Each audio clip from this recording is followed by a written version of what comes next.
हिंदू विधि में कल हमने आपको बताया था restitution of conjugal rights section 9 under Hindu marriage act 1955 जो बताता है दाम्पत्य अधिकार के प्रक्रिया स्थापन के बारे में। और आज हम आपको बताने वाले हैं धारा 10 जो कि बताती है न्यायिक पृथक्करण के बारे में। Section 10 under Hindu marriage act section 10 says what is the judicial separation, यानी कि न्यायिक पृथक्करण किसे कहते हैं, न्यायिक पृथक्करण का मुख्य आधार क्या होता है। तो आइए जानते हैं धारा 10 को। कल मैंने आपको जब बताया था रेस्ट्रिक्शन ऑफ कॉन्जुगल राइट्स, उसमें ये बताया गया था कि व्यथित पक्षकार जिला न्यायालय के भीतर याचिका दायर कर सकता है किसकी, एक दूसरे के साहचर्य जिसने कि बिना विदाउट एक विजिबल कोज के अपने आप को अलग कर दिया है एक दूसरे के साहचर्य से। तब ऐसी अवस्था में व्यक्ति जो पीड़ित पक्षकार होता है वो जिला न्यायालय में आवेदन कर सकेगा। ठीक है, ये बताया था सेक्शन 9 में। सेक्शन 10 में भी 2 क्लोज बताए गए हैं, क्योंकि यहाँ पे हम बात कर रहे हैं सब्जेक्ट हिंदू विधि सेक्शन 10 की, जो बताता है न्यायिक पृथक्करण के बारे में। What is the judicial separation, इसमें भी 2 पार्ट्स किए गए हैं, यानी कि section 10 close 1 and section 10 close 2। तो सेक्शन 1 है जुडिशियल सेपरेशन का, वो बताता है सेक्शन 10 का क्लोज 1 ये बताता है क्या कि पीड़ित पक्षकार यानी कि विवाह के दोनों ही पक्षकारों में से कोई भी पक्षकार जिला न्यायालय के भीतर क्या कर सकता है, अपने अलग होने की याचिका दायर कर सकता है। ठीक है, किसमें करेगा, जिला न्यायालय के अंदर करेगा और एक दूसरे के साहचर्य से अलग होने के लिए वो करता है। ओके, अब हम बात करें सेक्शन 1 तो वही है जो सेक्शन 9 का क्लोज बताया गया था, लेकिन अब सेक्शन 2 की बात करें यानी कि सेक्शन 10 का क्लोज 2 के बारे में हम बात करें तो हम बताएंगे कि यहाँ पर जो भी याचिका दायर कर रहा होता है ऐसे व्यक्ति को तैयार रहना चाहिए कि प्रत्युत्तरदाता के साथ यानी कि भविष्य में जिस व्यक्ति ने आवेदन किया है यानी कि याचिकाकर्ता जिस व्यक्ति ने आवेदन किया है न्यायालय के भीतर, उस व्यक्ति को फ्यूचर के लिए इस बात के अधीन रहना चाहिए कि उस व्यक्ति को प्रत्युत्तरदाता के साथ ही सहवास करना पड़ सकता है, अदरवाइज सहवास करना पड़ेगा। यदि न्यायालय को ऐसा लगता है कि दोनों ही पक्षकारों के द्वारा दायर की गई याचिका में जो भी कथन कहे गए हैं, जिन भी कथनों को बताया गया है, उन कथनों की सत्यता के बारे में जांच करने के पश्चात यदि न्यायालय को रीजनेबल लगता है, युक्त लगता है, तब ऐसी अवस्था में कोर्ट क्या कर सकता है, न्यायालय ऐसी याचिका के भीतर की गई अभिव्यक्ति का विखंडन कर सकेगा। ये बताती है सेक्शन 10 का क्लोज 2। ठीक है, सेक्शन 10 का जुडिशियल सेपरेशन का क्लोज फर्स्ट जो सेक्शन 9 का क्लोज 1 था वही है। सेक्शन 10 क्लोज 2 वही कि यदि जो रेस्पोंडेंट है जो कर रहा है याचिका दायर कर रहा है उसे प्रत्युत्तरदाता के साथ रहना पड़ेगा। और यदि न्यायालय को ऐसा लगता है यदि न्यायालय को ऐसा प्रतीत होता है कि जो याचिका दायर की गई है उसके कथनों की जांच करने के बाद यदि उसे लगता है तब वह व्यक्ति तब न्यायालय क्या करेगा, ऐसे पारित की गई अभिव्यक्ति का क्या कर सकता है, दायर की गई याचिका का विखंडन कर सकता है। ठीक है, अब हम बात करते हैं कि न्यायिक पृथक्करण का आधार क्या है।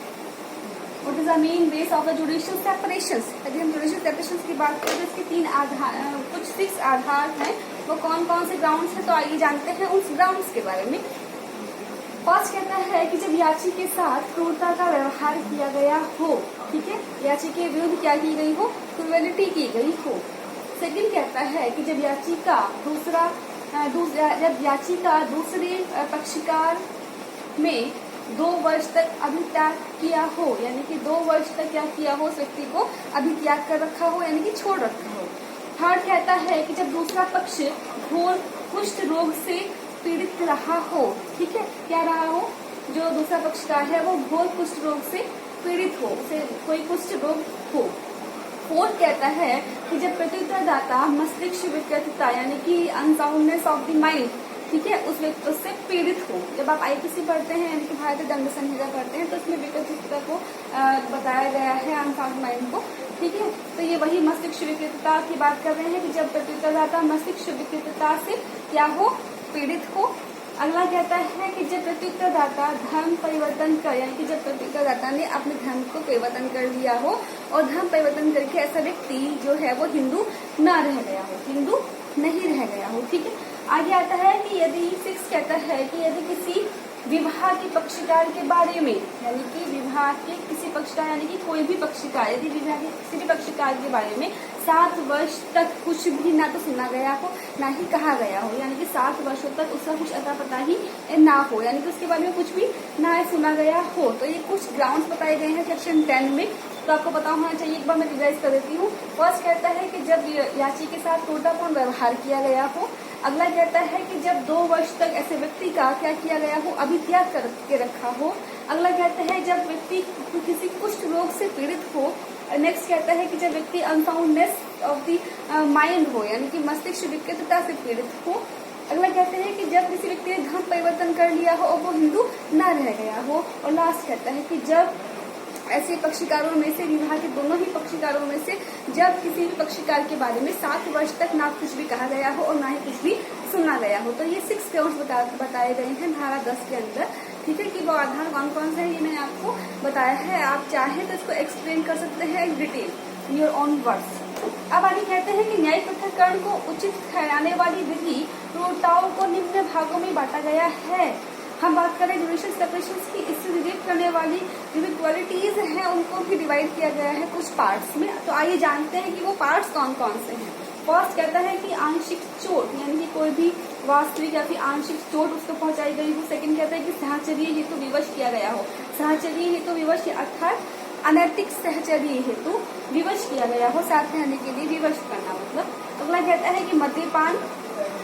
अगला कहता है कि प्रताड़ित करना, प्रताड़ित किया गया हो किसी अन्य व्यक्ति को साथ रहने के लिए, उसकी उपेक्षा करना, उसको अपमानित करना और उसके प्रति अत्यंत अतिशयोक्तिपूर्ण बातें कहना, या फिर वो किसी अजन्य रोग से पीड़ित भी हो सकता है। ठीक है, तो ये कुछ आधार बताए गए हैं किसके, न्यायिक पृथक्करण से रिलेट करने वाली कुछ क्वालिटीज की। अब हम बात करेंगे कि न्यायिक पृथक्करण का जो अधिकार होता है वो कुछ अवस्थाओं में पत्नी को भी प्राप्त होता है। तो मैं आइए जानते हैं उन आधारों के बारे में जो कि एक पत्नी को प्राप्त होते हैं किसके अंदर, जुडिशियल सेपरेशन न्यायिक पृथक्करण के अंदर। फर्स्ट कहता है कि जब जो पति है उसकी पत्नी को आधार के बारे में आपको मैं बता रही हूँ कुछ पॉइंट्स। फर्स्ट कहता है कि जब पत्नी ने क्या किया हो, जब पति की दूसरी पत्नी जो है वो जीवित हो। ठीक है। सेकंड कहता है कि जब पति मानव के शरीर पर प्रभाव डालने वाले किसी अन्य मतलब गंभीर आरोप से ग्रस्त हो, यानी कि उसने कोई गंभीर अपराध कारित किया हो, वो किसी गंभीर अपराध का दोषी हो। थर्ड कहता है कि जहाँ पर एक पत्नी ने अपने पति के विरुद्ध CRPC यानी कि क्रिमिनल प्रोसीजर कोड दंड प्रक्रिया संहिता के तहत 125 फाइल किया हो। ठीक है, 125 का था मेंटेनेंस के बारे में, और क्या किया गया हो, हिंदू विवाह अधिनियम की धारा 18 को फाइल किया गया हो अपने पति के अगेंस्ट, इसके लिए मेंटेनेंस पाने के लिए। और प्लस वो अपने पति से क्या कर रही हो, 1 वर्ष अथवा उससे अधिक समय से एक दूसरे के साथ सहवास न करते हुए पृथक पृथक रह रहे हो। थर्ड काउंट हो गया। फोर्थ कहता है कि जब पत्नी का जो विवाह है वो 15 वर्ष की आयु पूरी करने से पहले ही उसका विवाह हो गया हो, किंतु बाद में 15 वर्ष की आयु को पूरा करने के बाद और 18 वर्ष की आयु को प्राप्त करने से पहले, यानी कि 15 वर्ष की आयु को प्राप्त करने से पूर्व विवाह हुआ है और 15 वर्ष की आयु पूरी कर लेने को, साथ ही साथ 18 वर्ष की आयु पूरी करने से पहले अपने विवाह को, ऐसी पत्नी ने अपने विवाह को क्या कर लिया हो, निराकृत कर लिया हो। तो ये कुछ ग्राउंड्स है जो आपके लिए जानने अनिवार्य है कि पत्नी को भी क्या, जुडिशियल सेपरेशन की जब हम बात करते हैं न्यायिक पृथक्करण की, जुडिशियल सेपरेशन में क्या पत्नी को भी कुछ अधिकार होते हैं। तो जी हाँ, बिल्कुल 4 ग्राउंड्स बताए गए हैं, वो मैंने लिखा नहीं है तो इसलिए मैंने टाइम कम था तो इसलिए मैंने थोड़ा आपको बताया है कि 4 ग्राउंड्स वो कौन कौन से हैं। ठीक है, तो ये था आपका सेक्शन 10। सेक्शन 9 और सेक्शन 10 जो है वो चैप्टर 3 एक में ही 1 साल बताया गया है। तो आपके लिए ये जानना इम्पोर्टेंट है कि सेक्शन 1 कहता है कि हिंदू विवाह अधिनियम के बारे में जब हम बात करते हैं तो सेक्शन 1 कहता है कि संक्षिप्त नाम और विस्तार यानी कि शो टाइटल एंड एक्सेंट के बारे में। हम धारा 2 की बात करते हैं तो कहते हैं कि अधिनियम का लागू होना, एप्लीकेशन ऑफ द एक्ट। हम 3rd की बात करते हैं तो 3rd कहती है डेफिनेशंस के बारे में। हम 4th की बात करते हैं, धारा 4 क्या कहती है, तो धारा 4 कहती है अधिनियमों का लागू होना means overriding effect of the act. यदि हम 5 की बात करते हैं तो what is the conditions for a Hindu marriage. जब हम 6 की बात करते हैं तो कहते हैं कि विवाहार्थ संरक्षकता क्या है, what is the guardianship in marriage. और हम 7th की बात करते हैं तो कहा जाता है कि हिंदू विवाह के लिए संस्कारों के बारे में, सेरेमनीज फॉर हिंदू मैरिज। और 8 की बात करते हैं तो कहते हैं कि हिंदू विभाग का रजिस्ट्रेशन के बारे में, registration for a Hindu marriage. और सेक्शन 9 की हम बात करते हैं तो बताता है कि रेस्टिट्यूशन ऑफ कॉन्जुगल राइट्स, दाम्पत्य अधिकारों के पुनर्स्थापन के बारे में, प्रत्यय स्थापन के बारे में, अवधि यदि। वहीं हम बात करें सेक्शन 10, सेक्शन 10 कहता है आपका न्यायिक पृथक्करण, जुडिशियल सेपरेशन के बारे में। Thank you.